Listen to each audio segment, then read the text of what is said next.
দেশের সকল শিশু, কিশোর কিশোরী, তরুণ তরুণী, শিক্ষার্থী, বয়স্ক, বৃদ্ধ, পুরুষ, মহিলা সবাইকে সালাম জানাচ্ছি। আসসালামু আলাইকুম। আপনাদের সবাইকে ছাত্র জনতার বিপ্লবে সিক্ত নতুন বাংলাদেশে স্বাগত জানাচ্ছি। গভীর শ্রদ্ধা জানাচ্ছি জুলাই আগস্ট মাসে ফ্যাসিবাদের বিরুদ্ধে ছাত্র জনতার অভ্যুত্থানে নিহত সকলের প্রতি। তাদের আত্মার মাগফিরাত কামনা করছি। তাদের আত্মত্যাগের বিনিময়ে নতুন বাংলাদেশ গড়ার শপথ নিয়ে আমি আপনাদের কাছে কিছু কথা বলতে চাই। শরণার্থীকালের ভয়াবহ বন্যায় যারা মৃত্যুবরণ করেছেন, যারা অসুস্থ হয়ে পড়েছেন বা যারা সর্বস্ব হারিয়েছেন, যারা দুঃসহ জীবন যাপন করছেন, তাদের স্মরণে রেখে আজকের কথাগুলো বলছি। বন্যা দুর্গতদের জীবন দ্রুত স্বাভাবিক করার জন্য যাবতীয় উদ্যোগ সরকারি বেসরকারি পর্যায়ে নেবার আয়োজন করেছি। ভবিষ্যতে সকল ধরনের বন্যা প্রতিরোধে আমাদের আভ্যন্তরীণ এবং প্রতিবেশীদের সঙ্গে যাতে যৌথভাবে নেওয়া যায় সে আলোচনা শুরু করেছে। প্রিয় দেশবাসী, আপনারা জানেন বিপ্লবী ছাত্র জনতা জাতির এই ক্রান্তি লগ্নে আমাকে এক গুরু দায়িত্ব অর্পণ করেছে। তারা নতুন এক বাংলাদেশ গড়তে চায়। নতুন প্রজন্মের এই গভীর আকাঙ্ক্ষাকে বাস্তবে রূপ দেওয়ার সংগ্রামে আমি একজন সহযোদ্ধা হিসেবে তাদের সঙ্গে যোগ দিয়েছি।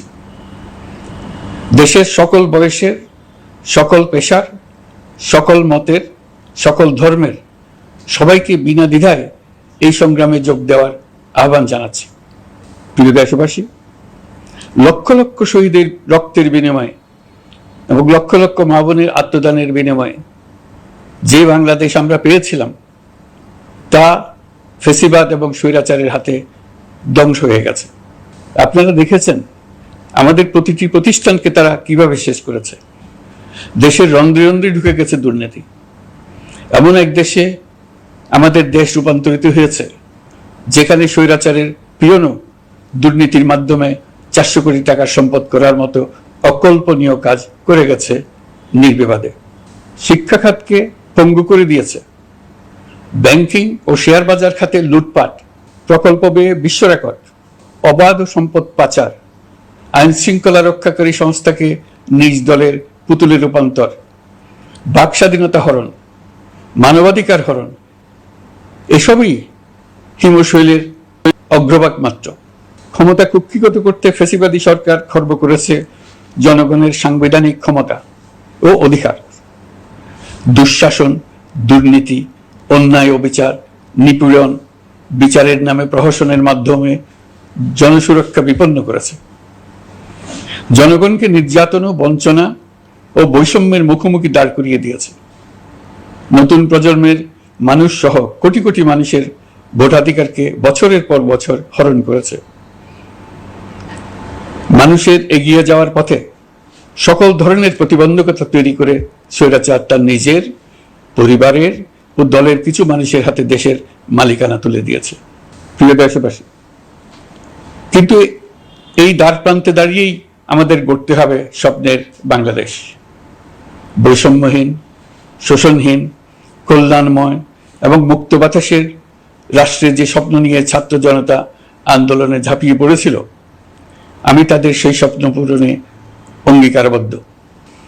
আপনাদের সবাইকে এই শুভলগ্নে তাদের স্বপ্ন পূরণে সমস্ত শক্তি নিয়ে এগিয়ে আসার আহ্বান জানাচ্ছি। তাদের স্বপ্ন আমাদের স্বপ্ন।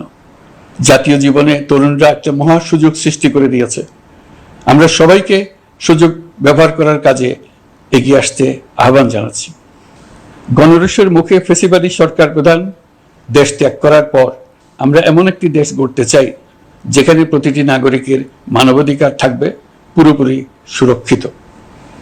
আমাদের লক্ষ্য একটাই, উদার, গণতান্ত্রিক, বৈষম্যহীন, অসাম্প্রদায়িক বাংলাদেশ। আমরা এক পরিবার, আমাদের এক লক্ষ্য।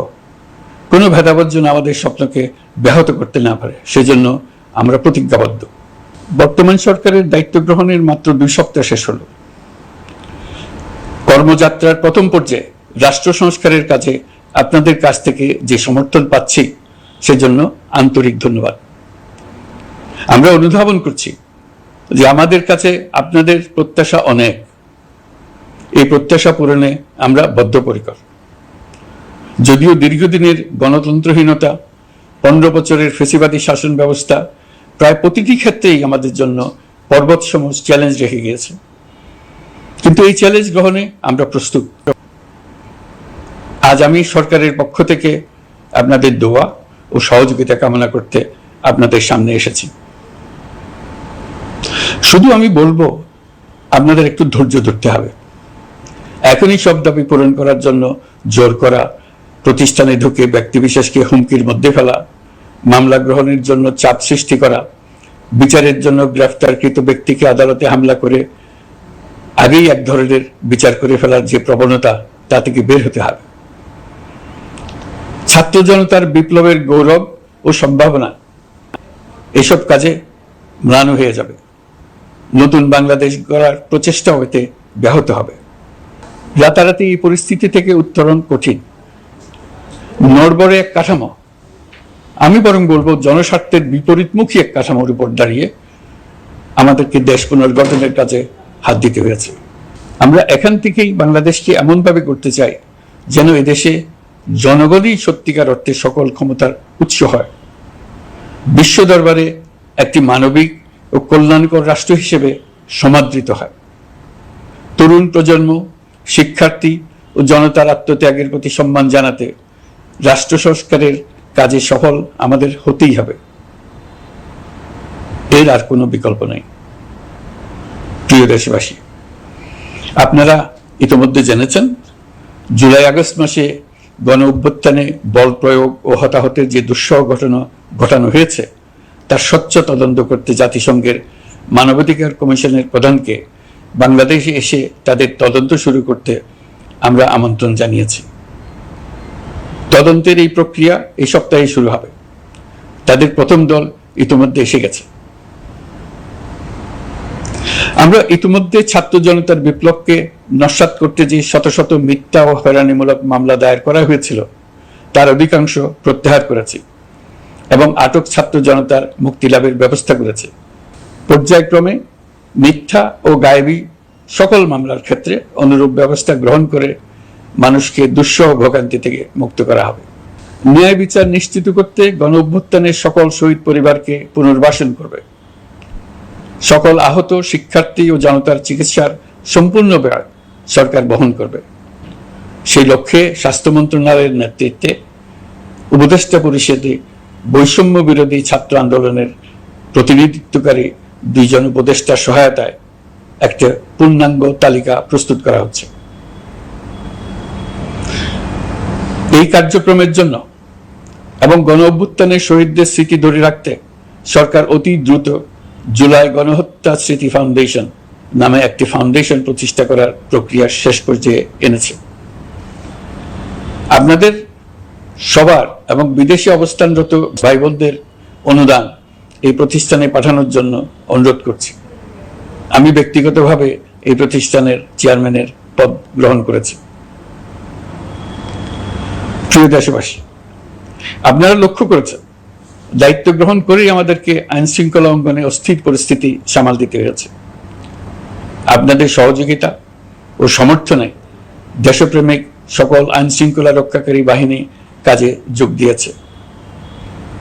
ফ্যাসিবাদী সরকার প্রশাসনের চরম দলীয়করণ করার ফলে বিপুল সংখ্যক কর্মকর্তা কর্মচারী দীর্ঘদিন বৈষম্যের শিকার হয়েছেন। আমরা ইতিমধ্যে সংশোধনমূলক ব্যবস্থা গ্রহণ করতে আরম্ভ করেছি, তবে প্রশাসনকে গতিশীল রাখতে এবং একই সাথে সুনির্দিষ্ট পদ্ধতি অনুসরণ করে সঠিক সিদ্ধান্তে উপনীত হতে সময় প্রয়োজন। সেজন্য সকলকে ধৈর্য ধরার অনুরোধ করছি। প্রশাসনের সকল ক্ষেত্রে প্রতিষ্ঠানগুলো যেন জনগণের আস্থা ফিরে পায়, সেটি আমাদের অন্যতম উদ্দেশ্য। লুটপাট ও দুর্নীতির আখড়ায় পরিণত করা ব্যাংকিং খাতে সুশাসন নিশ্চিত করার জন্য আমরা উদ্যোগ নিয়েছি। এই খাতে দক্ষ জনবল নিয়োগ দেওয়া হচ্ছে। ব্যাংকিং খাতে শৃঙ্খলা স্থাপন, ব্যবসা বাণিজ্যে সহায়ক পরিবেশ তৈরি এবং জনগণের জীবনযাপন সহজ করতে নিত্য প্রয়োজনীয় দ্রব্যমূল্য ও মূল্যস্ফীতি নিয়ন্ত্রণে আনার আমরা উদ্যোগ সচল করেছি। ব্যাংকিং খাতে দীর্ঘমেয়াদী সংস্কারের জন্য ব্যাংক কমিশন গঠন করা হবে। আর্থিক খাতে সার্বিক পরিস্থিতি ও সংস্কার বিষয়ে একটি রূপকল্প তৈরি করা হবে, যা দ্রুত জনসমক্ষে প্রকাশ করা হবে। শেয়ার বাজার, পরিবহন খাত সহ যেসব ক্ষেত্রে চরম বিশৃঙ্খলা বিরাজ করছে তা নিরসনের দ্রুত পদক্ষেপ নেওয়া হচ্ছে। বিচার বিভাগকে দুর্নীতি ও দলীয় প্রভাব মুক্ত করতে কার্যক্রম শুরু হয়েছে। একটি সুনির্দিষ্ট প্রক্রিয়ার মধ্য দিয়ে বিচার বিভাগের স্বাধীনতা ও জবাবদিহিতা নিশ্চিত করার উদ্যোগ নেওয়া হয়েছে। ফ্যাসিবাদী সরকারের বিচার বহির্ভূত হত্যাকাণ্ড, গুম, খুন, অপহরণ এবং আয়নাঘরের মতো চরম ঘৃণ্য সকল অপকর্মের ন্যায় বিচার নিশ্চিত করা হবে। এসব অপকর্মের সঙ্গে জড়িত সকলের বিচার নিশ্চিত করা হবে। তালিকা প্রস্তুত করে মিথ্যা মামলা প্রত্যাহার করা হবে। দুর্নীতি ও সম্পদ পাচারের বিচার করা হবে। আইন শৃঙ্খলার ক্ষেত্রে জনমুখী ও দলীয় প্রভাবমুক্ত জবাবদিহিমূলক কাঠামো সৃষ্টির লক্ষ্যে পুলিশ কমিশন গঠন করা হবে। জাতিসংঘের তদন্ত প্রতিবেদন, দায়িত্বপ্রাপ্ত সকল সংস্থা ও জনগণের সাথে মত বিনিময়ের মাধ্যমে কমিশনের নেতৃত্বে প্রয়োজনীয় সংস্কার করা হবে। বাংলাদেশকে আর কোনোদিন কেউ যেন কোনো পুলিশি রাষ্ট্রে পরিণত করতে না পারে তার ব্যবস্থা করা হবে। তথ্যের অবাধ প্রবাহ ও গণমাধ্যমের স্বাধীনতা নিশ্চিত করা হবে। ফ্যাসিবাদী সরকার গণমাধ্যমের উপরও দলীয়করণ ও নির্যাতনের বোঝা চাপিয়েছিল। জনগণের তথ্যের অধিকার নিশ্চিত করতে আমরা প্রতিশ্রুতিবদ্ধ। তথ্যের প্রবাহে বিদ্যমান আইনি ও অন্যান্য বাধা অপসারণ করা হবে। মত প্রকাশের স্বাধীনতা বাধাগ্রস্ত করে এমন সব আইনের নিপীড়নমূলক ধারা সংশোধন করা হবে। ইতিমধ্যে এ ধরনের আইনগুলো চিহ্নিত করে এই প্রক্রিয়া শুরু করা হয়েছে। বিদেশি সংবাদকর্মীদের এদেশে আসার পর যে অলিখিত নিষেধাজ্ঞা ছিল, ইতিমধ্যে আমরা তা তুলে নিয়েছি। বিদেশি সাংবাদিকদের দ্রুত ভিসা দিতে সংশ্লিষ্ট কর্মকর্তাদের নির্দেশ দেওয়া হয়েছে। আমরা আশা করি পরিবর্তিত পরিস্থিতিতে গণমাধ্যম কর্মীরা নিরপেক্ষ সাংবাদিকতা চালিয়ে যাবেন। শিক্ষাক্ষেত্রে চরম নৈরাজ্য প্রতিষ্ঠিত করে গেছে বিগত সরকার। আমরা তার পূর্ণাঙ্গ সংস্কারের উদ্যোগ নেব। এটা আমাদের অন্যতম অগ্রাধিকার। আপনারা জানেন, দায়িত্ব গ্রহণের পর দ্রুততম সময়ের মধ্যে সকল শিক্ষা প্রতিষ্ঠান খুলে দেওয়া হয়েছে।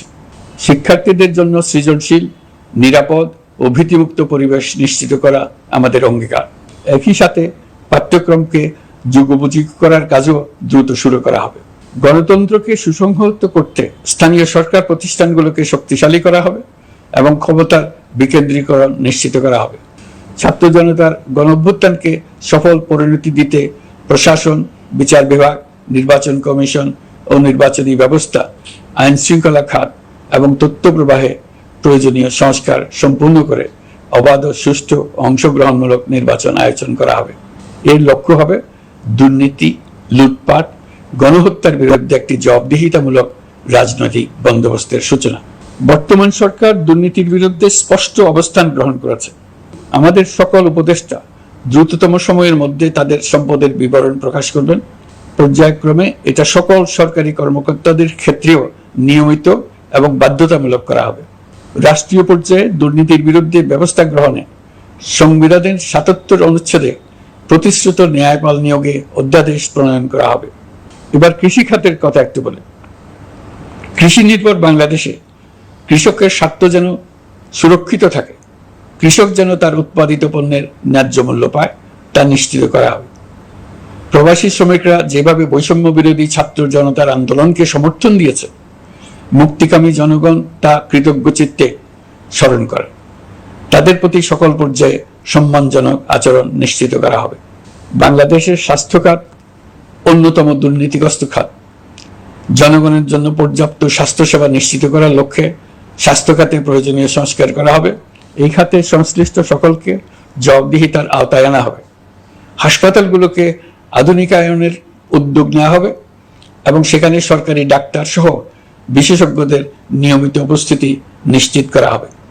স্বাস্থ্যসেবা যাতে নির্দিষ্ট কিছু অঞ্চলে কেন্দ্রীভূত না থাকে, দেশের সব অঞ্চলের মানুষ সমান স্বাস্থ্যসেবা পায়, সে লক্ষ্যে প্রয়োজনীয় উদ্যোগ নিতে আমরা বদ্ধপরিকর।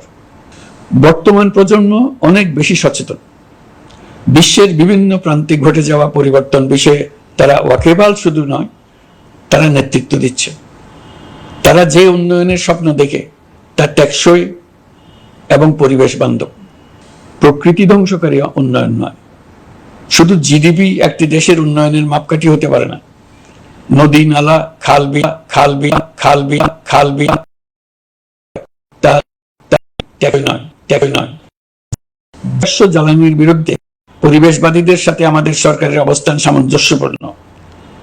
জলবায়ু পরিবর্তন রোধ করতে এবং আগামী প্রজন্মের জন্য সুস্থ একটা পৃথিবী রেখে যেতে কার্বন নিঃসরণ শূন্যের কোঠায় নামিয়ে আনার বিকল্প নেই। আমাদের সরকার পরিবেশ ও জলবায়ু রক্ষায় সর্বোচ্চ গুরুত্ব দেবে। এই কার্যক্রমে তরুণ সম্প্রদায়কে সম্পৃক্ত করা হবে। ইতোমধ্যে বিভিন্ন রাষ্ট্র ও জাতিসংঘ বর্তমান সরকারের কর্মসূচির প্রতি সমর্থন ব্যক্ত করেছে। আমরা সকল রাষ্ট্রের সাথে বন্ধুত্বপূর্ণ সম্পর্ক বজায় রাখব। আমাদের পররাষ্ট্রনীতির ভিত্তি হবে পারস্পরিক আস্থা, বিশ্বাস ও সহযোগিতা। আমরা মানবাধিকার আইন সহ সকল আন্তর্জাতিক আইনের প্রতি শ্রদ্ধাশীল। আমাদের পক্ষ থেকে গুম বিষয়ক আন্তর্জাতিক চুক্তির পক্ষরাষ্ট্র হওয়া সহ বিভিন্ন পদক্ষেপ নেওয়া হয়েছে। ইতিমধ্যে পক্ষভুক্ত এমন সকল আঞ্চলিক ও দ্বিপাক্ষিক চুক্তি ও সমঝোতা বাস্তবায়ন করে যাব। আমাদের সরকার রোহিঙ্গা সমস্যার বাস্তবসম্মত সমাধানের লক্ষ্যে আন্তর্জাতিক সম্প্রদায়ের সাথে কাজ করে যাবে। আমরা জাতীয় ঐক্যে বিশ্বাসী। প্রয়োজনীয় সংস্কারের লক্ষ্যে রাজনৈতিক ঐক্যের মধ্য দিয়ে নিশ্চিত করা হবে নারী, শিশু, প্রতিবন্ধী, ধর্মীয় সংখ্যালঘু, আদিবাসী সকলেই এদেশের নাগরিক এবং সমান আইনের সুরক্ষার অধিকারী। তাদের সকলের মানবিক অধিকার সহ অন্যান্য সকল অধিকার নিশ্চিত করার উদ্যোগ নেওয়া হবে। এই জন্য আমি উপদেষ্টা পদমর্যাদা সম্পন্ন একজন বিশেষ সহকারী নিয়োগ দিয়েছি, যার দায়িত্ব হবে জাতীয় সংহতি উন্নয়ন। বন্যা কবলিত এলাকার সকল মানুষের দুর্ভোগ লাঘবে সরকার সঠিক সহায়তা দেওয়ার জন্য সরকারের যত কার্যক্রম আছে তাদের সচল করেছে। ইতিমধ্যে উপদেষ্টাবৃন্দ বিভিন্ন এলাকার দায়িত্ব নিয়ে এলাকায় গেছেন। আমার কার্যালয়ে একটা নিয়ন্ত্রণ কক্ষ স্থাপন করা হয়েছে। বন্যা পরবর্তী কার্যক্রম নেওয়া হয়েছে। ভবিষ্যতে বন্যা নিয়ন্ত্রণের জন্য করণীয় কি স্থির করার জন্য পদক্ষেপ নেওয়া হচ্ছে। দেশপ্রেমিক সেনাবাহিনী, পুলিশ, বিজিবি, র্যাবকে গুম নির্যাতনের কাজে লাগিয়ে তাদের কলঙ্কিত করা হয়েছে। তারা দেশের গৌরব। তাদেরও কিছু অতি উৎসাহী সদস্যের কারণে পুরো বাহিনীকে আমরা কলঙ্কিত দেখতে চাই না। আমরা অপরাধীদের চিহ্নিত করতে চাই এবং তাদের শাস্তি দিতে চাই, যেন ভবিষ্যতে কারো হুকুমে দেশপ্রেমিক কোনো বাহিনীর, পুলিশের, র্যাবের কোনো সদস্য হত্যাকাণ্ড, গুম ও অত্যাচারে জড়িত হওয়ার সাহস না করে। তাদের কাছে হুকুম যত বড় কর্তৃপক্ষের কাছ থেকে আসুক না কেন, তারা তা উপেক্ষা করবে। ভবিষ্যতে উপরওয়ালার হুকুমে এমন ঘৃণ্য কাজ করতে বাধ্য হয়েছে এমন ব্যাখ্যা কারো কাছে গৃহীত না হয় তার ব্যবস্থা করা হবে। আমি দেশরক্ষা বাহিনী, পুলিশ বাহিনী এবং অন্যান্য সহল বাহিনীকে নির্দেশ দিয়েছি তারা তাদের মধ্যে যারা হত্যাকাণ্ড, গুম, খুন বা শারীরিক মানসিক অত্যাচারে সরাসরি জড়িত তাদের চিহ্নিত করে বিচারের ব্যবস্থা করতে। যারা গুম হয়েছে, হত্যার শিকার হয়েছে তাদের তালিকা প্রস্তুত করতে। তাদের পরিবার সমূহকে সান্ত্বনা দেওয়ার ভাষা আমার নাই। তাদের জীবনে শান্তি ফিরিয়ে আনতে আমরা প্রচেষ্টা অব্যাহত রাখব। আমি সকল দেশরক্ষা বাহিনী ও আইনশৃঙ্খলা বাহিনীকে তাদের উপর জনগণের সম্পূর্ণ আস্থা ফিরিয়ে আনতে সকল পদক্ষেপ গ্রহণ করতে নির্দেশ দিয়েছি। গত 15 বছরের দুর্নীতি, অর্থ পাচার ও জনস্বার্থ বিরোধী চুক্তি স্বাক্ষর, প্রকল্পের নামে লুটপাট ইত্যাদি তথ্য নিয়ে একটি শ্বেতপত্র প্রণয়নের জন্য আমি ইতিমধ্যে একটি কমিটি গঠন করেছি। আমি বিভিন্ন দেশের রাষ্ট্রদূত এবং দাতা সংস্থার প্রতিনিধিদের সঙ্গে বৈঠক করেছি এবং করে যাচ্ছি। ছাত্র জনতার গণঅভ্যুত্থানের পর দেশ গঠনের জন্য সকল প্রকার আর্থিক অন্যান্য সহযোগিতার জন্য তাদেরকে অনুরোধ জানাচ্ছি। তারা এই ব্যাপারে আগ্রহ দেখাচ্ছে। তাদের কাছে আমাদের প্রস্তাব সমূহ প্রণয়ন করে দ্রুত পাঠানোর ব্যবস্থা নিয়েছে। তাদেরকে অনুরোধ জানিয়েছি তারা যেন পরিস্থিতির কারণে অতি দ্রুত অর্থ ছাড় করার ব্যবস্থা নেন। তাদেরকেও বলেছি যে অবস্থার মধ্য দিয়ে আমরা যাচ্ছি তা যেমন একটি দুর্যোগপূর্ণ সময়, তেমনি এটা জাতির জীবনে মস্ত বড় সুযোগ। এই সুযোগকে যেন আমরা পূর্ণভাবে কাজে লাগাতে পারি, সেই জন্য তাদের সহযোগিতা চেয়েছি। এই গণ অভ্যুত্থানে বিদেশে অবস্থানকারী বাংলাদেশিরা অত্যন্ত গুরুত্বপূর্ণ ভূমিকা পালন করেছেন। জাতি তাদের অবদান বিশেষভাবে স্মরণ করবে। নতুন বাংলাদেশ গড়ার কাজে আমরা তাদের অংশগ্রহণ চাইব। আমাদের একটি লক্ষ্য হবে বিদেশগামী এবং প্রত্যাবর্তনকারী প্রত্যেক প্রবাসী শ্রমিককে মর্যাদা ও সম্মানের সঙ্গে দেশে আসা এবং যাওয়া নিশ্চিত করা। সে ব্যাপারে শিগগিরই পদক্ষেপ নেওয়া হবে। বিদেশে অবস্থানরত সকলের কাছে আমার আবেদন, তারা যেন তাদের উপার্জিত অর্থ অফিসিয়াল চ্যানেলে দেশে পাঠান। দেশের অর্থনৈতিক সংকট উত্তরণে এই অর্থ বিশেষভাবে প্রয়োজন। কি কি ব্যবস্থা নিলে তাদের জন্য অফিসিয়াল চ্যানেলে অর্থ পাঠানো সহজ হবে সেটা সম্বন্ধে আমরা তাদের পরামর্শ নেব। সারা দেশ ঘুষের মহাসমুদ্রে নিমজ্জিত। কিভাবে ঘুষ থেকে আমরা মুক্ত হতে পারি তার জন্য আমাদের পরামর্শ দেন। শুধু এই কাজটা নিয়ে অগ্রসর হতে পারলেই আমি মনে করি দেশের জন্য এই সরকার একটা গুরুত্বপূর্ণ অবদান রেখে গেছে বলে স্মরণীয় হয়ে থাকবে। আমি কথা দিচ্ছি, এই ব্যাপারে আমি আমার সর্বশক্তি নিয়োজিত করব। আমাদের দায়িত্ব দেশের সকল মানুষকে একটি পরিবারের বন্ধনে আবদ্ধ করা। পরিবারে মতভেদ থাকবে, বাকবিতণ্ডা হবে, কিন্তু আমরা ভাই বোন, আমরা বাবা মা, আমরা কেউ কারো শত্রু না। কাউকে তার মতের জন্য শত্রু মনে করব না, কাউকে ধর্মের কারণে শত্রু মনে করব না, কাউকে লিঙ্গের কারণে শত্রু মনে করব না। আমরা সবাই সমান, কেউ কারো উপরে, কেউ কারো নিচে না। এই ধারণা আমরা জাতীয় জীবনের সর্বক্ষেত্রে প্রতিষ্ঠিত করতে চাই। একটা বিশেষ ব্যাপারে আমরা আপনাদের সহযোগিতা চাচ্ছি। আমাদের দায়িত্ব গ্রহণের পর থেকে প্রতিদিন সচিবালয়ে, আমার অফিসের আশেপাশে, শহরের বিভিন্ন স্থানে সমাবেশ করা হচ্ছে। গত 16 বছরের অনেক দুঃখ কষ্ট আপনাদের জমা আছে, সেটা আমরা বুঝি। আমাদের যদি কাজ করতে না দেন তাহলে দুঃখ ঘোচানোর সকল পথ বন্ধ হয়ে যাবে। আপনাদের কাছে একান্ত অনুরোধ, আমাদের কাজ করতে দেন। আপনাদের যা চাওয়া তা লিখিতভাবে আমাদেরকে দিয়ে যান। আমরা আপনাদের বিপক্ষ দল নয়। আইনসঙ্গতভাবে যা কিছু করার আছে আমরা অবশ্যই তা করব, কিন্তু আমাদেরকে ঘেরাও করে এই গুরুত্বপূর্ণ দিনগুলোতে আমাদের কাজে বাধা দেবেন না। সবাই মিলে তাদের বোঝান, তারা যেন এই সময়ে তাদের অভিযোগের প্রতি দৃষ্টি আকর্ষণের জন্য আমাদের দৈনন্দিন গুরুত্বপূর্ণ কাজে বাধা না দেন। একটা বিষয়ে সবাই জানতে আগ্রহী, কখন আমাদের সরকার বিদায় নেবে। এটার জবাব আপনাদের হাতে। কখন আপনারা আমাদেরকে বিদায় দেবেন? আমরা কেউ দেশ শাসনের মানুষ নই। আমাদের নিজ নিজ পেশায় আমরা আনন্দ পাই। দেশের সংকটকালে ছাত্রদের আহ্বানে আমরা এই দায়িত্ব গ্রহণ করেছি। আমরা সমস্ত শক্তি দিয়ে দায়িত্ব পালন করব। আমাদের উপদেষ্টা মণ্ডলীও এই লক্ষ্যে উদ্বুদ্ধ হয়ে সবাই মিলে একটা টিম হিসেবে কাজ করে যাচ্ছি।